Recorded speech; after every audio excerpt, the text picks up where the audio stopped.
है, 700 श्लोक है। पृष्ठभूमि मैंने आपसे बताई कि एक अंधा आदमी एक ऐसे व्यक्ति से जिज्ञासा कर रहा है जो दूर हो रही चीज़ों को सुन सकता है और देख सकता है। तो उस अंधे पिता उस वासना में, उस मोह में गए हुए आदमी की जिज्ञासा से शुरू होती। भारतीय शास्त्रों की बड़ी विशेषता ये है कि अक्सर यहाँ के शास्त्र किसी जिज्ञासा के साथ शुरू होते हैं। ब्रह्मसूत्र आप देखें, अथा तो ब्रह्म जिज्ञासा। भक्ति सूत्र देखें, अथा तो भक्ति जिज्ञासा। योग सूत्र देखें, अथ योगानुशासनम। तो इसी तरह से जो गीता है, श्रीमद् भगवद गीता है, इसकी शुरुआत भी एक जिज्ञासा से हो रही है। तो धृतराष्ट्र की जिज्ञासा है।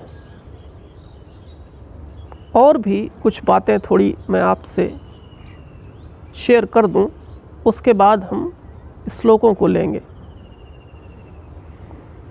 आप देखें तो कौरव, जो कि इस संस्कृति में अधर्म के, अज्ञान के, अन्याय के प्रतीक माने जाते हैं, और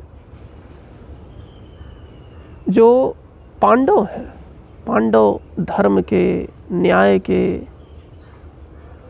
सम्मान के प्रतीक समझे जाते हैं।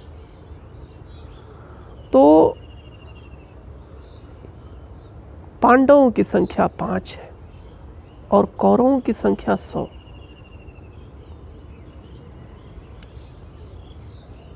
ये 5 और वो 100, फिर भी आप देखें कि 5 इन 100 पर भारी पड़ते हैं। हमेशा हमारी परंपरा इस बात का प्रोत्साहन करती रही है कि अधर्म कितना ही ताकतवर हो, जय हमेशा सत्य की होती है। तो इस कहानी की पृष्ठभूमि के साथ हम लोग ग्रंथ की तरफ बढ़ेंगे,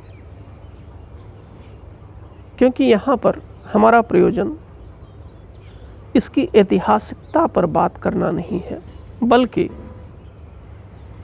श्रीमद् भगवद गीता को एक जिज्ञासु की दृष्टि से, एक आत्म परीक्षण करने वाले व्यक्ति की दृष्टि से देखने की कोशिश है।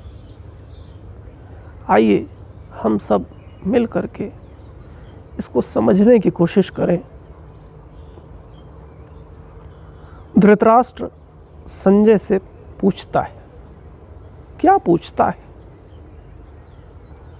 पूछता है, धर्म क्षेत्रे कुरुक्षेत्रे समवेता युयुत्सवः मामका पांडवाश्चैव किम कुर्वतु संजय। हे संजय, धर्म क्षेत्र कुरुक्षेत्र में, धर्म क्षेत्रे कुरुक्षेत्रे समवेता युयुत्सवः, युद्ध की इच्छा से जो मेरे और पांडव के पुत्र इकट्ठा हुए हैं, वो क्या कर रहे हैं? तो एक जिज्ञासा है, और जिज्ञासा अंधे आदमी की है, जिज्ञासा अज्ञान से भरे हुए आदमी की है, जिज्ञासा मोह में जकड़े हुए की है। क्या आपका प्रश्न इसी मोह और अज्ञान से नहीं निकलता है? क्या आपके द्वारा पूछे गए जो प्रश्न है, वह प्रश्न आपकी वासना से पैदा नहीं होते? आपको जानना क्यों चाहते हैं? क्या वो जानना आपकी वासना का परिणाम नहीं है?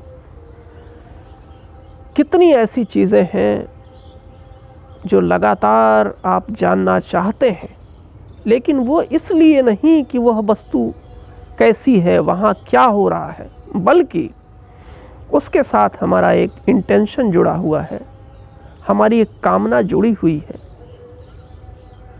तो इस छोटे से विचार के साथ मैं आज आपको यहीं पर रोकता हूँ।